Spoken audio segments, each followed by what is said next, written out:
स्वागत है आप सभी का हमारे चैनल दिव्य दृष्टि में। आप सभी को पता है कि पितृपक्ष शुरू होने वाले हैं। 16 दिन की अवधि है जिसमें हिंदू अपने पूर्वजों का सम्मान करते हैं और उन्हें सम्मान देते हैं। इस समयावधि के दौरान जो गणेश चतुर्थी के बाद पहली पूर्णिमा से शुरू होता है और अमावस्या पर समाप्त होता है, जातकों को न केवल उनके प्रत्यक्ष जैविक वंश से उन लोगों को सम्मानित करने की अनुमति देता है, बल्कि जिन्होंने उनके आध्यात्मिक, नैतिक और उनके बौद्धिक विकास में हमारी भागीदारी की है, उनको धन्यवाद देने का इससे अच्छा तरीका कुछ और नहीं हो सकता। इसीलिए पितृपक्ष में पूर्वजों को उनका सम्मान देना चाहिए।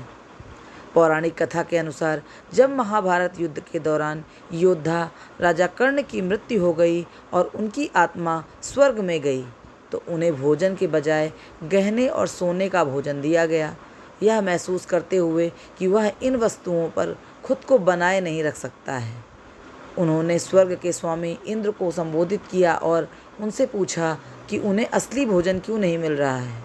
भगवान इंद्र ने तब उन्हें बताया कि क्योंकि उन्होंने इन वस्तुओं को अपने पूरे जीवन दान के रूप में दिया था, लेकिन अपने पूर्वजों को कभी भी भोजन दान नहीं किया। जिस पर कर्ण ने उत्तर दिया कि वह अपने पूर्वजों से अवगत ही नहीं थे। इस तर्क को सुनकर इंद्र 15 दिन की अवधि के लिए कर्ण को पृथ्वी पर वापस जाने के लिए सहमत हुए, ताकि वह अपने पूर्वजों की स्मृति में भोजन बना सके और दान कर सके। समय की अवधि, जिसे अब पितृपक्ष के रूप में जाना जाता है, इस दौरान श्राद्ध का अनुष्ठान किया जाता है।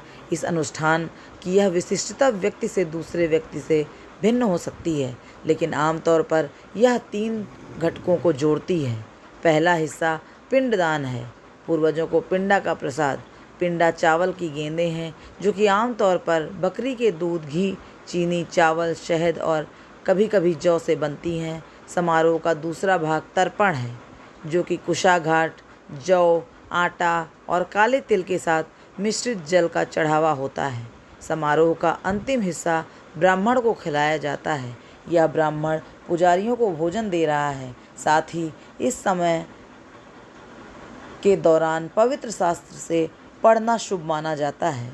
हालांकि कुछ चीज़ें ऐसी भी होती हैं जिन्हें पितृपक्ष के दौरान करने से बचना चाहिए।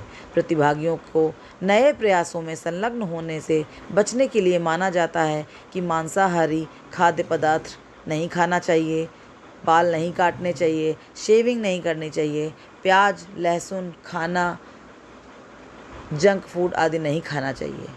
वैसे तो प्रत्येक मास की अमावस्या को पितरों की शांति के लिए पिंडदान या श्राद्ध कर्म किए जाते हैं, लेकिन पितृपक्ष में श्राद्ध करने का महत्व अधिक माना जाता है। पितृपक्ष में किस दिन पूर्वजों का श्राद्ध करें, इसके लिए शास्त्र सम्मत विचार यह है कि जिस पूर्वज, पितर या परिवार के मृत सदस्य के परलोक गमन की तिथि याद हो, तो पितृपक्ष में पड़ने वाली उक्त तिथि को ही उनका श्राद्ध करना चाहिए। यदि देहावसान की तिथि ज्ञात नहीं है तो अश्विन अमावस्या को श्राद्ध किया जाता है। इससे सर्वपित्र अमावस्या भी कहा जाता है। समय से पहले, यानी जिन परिजनों की किसी दुर्घटना या सुसाइड आदि से अकाल मृत्यु हुई हो, तो उनका श्राद्ध चतुर्दशी तिथि को किया जाता है। पिता के लिए अष्टमी को तथा माता के लिए नवमी की तिथि को श्राद्ध करने के लिए उपयुक्त माना जाता है। पितृपक्ष तिथि क्या है, आइए जानते हैं। 18 सितंबर 2024 को पूर्णिमा श्राद्ध है। 19 सितंबर 2024 को प्रतिपदा श्राद्ध होगा। 20 सितंबर 2024 को द्वितीया श्राद्ध होगा। 21 सितंबर 2024 को तृतीया श्राद्ध होगा। 21 सितंबर 2024 को महाभरणी चतुर्थी श्राद्ध होगा। 22 सितंबर पंचमी श्राद्ध, 23 सितंबर षष्ठी श्राद्ध और सप्तमी श्राद्ध भी होगा। 24 सितंबर को अष्टमी श्राद्ध, 25 सितंबर को नवमी श्राद्ध, 26 सितंबर को दशमी श्राद्ध और 27 सितंबर को एकादशी का श्राद्ध होगा। 29 सितंबर द्वादशी श्राद्ध और 30 सितंबर त्रयोदशी का श्राद्ध होगा। 1 अक्टूबर को चतुर्दशी श्राद्ध होगा और 2 अक्टूबर को सर्वपितृ अमावस्या का श्राद्ध होगा। पितृपक्ष 2024 में एक बात का हमेशा ध्यान रखें कि पितृपक्ष में जो भी व्यक्ति अपने पूर्वजों को याद करता है और पूर्वजों के नाम का श्राद्ध करता है तो उसके बड़े से बड़े दुख और कलेश दूर होने लगते हैं। पितरों की आत्माओं में इतनी शक्ति होती है कि वह व्यक्ति के बड़े से बड़े कष्टों का निवारण कर सकते हैं।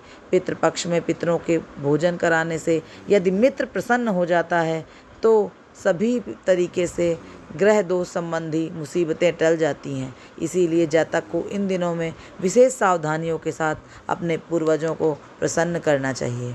अगर आपको हमारा यह वीडियो पसंद आया हो तो इसे लाइक, कमेंट और शेयर करें। अगर आपने हमारे चैनल को सब्सक्राइब नहीं किया है तो चैनल को सब्सक्राइब कर लें। धन्यवाद।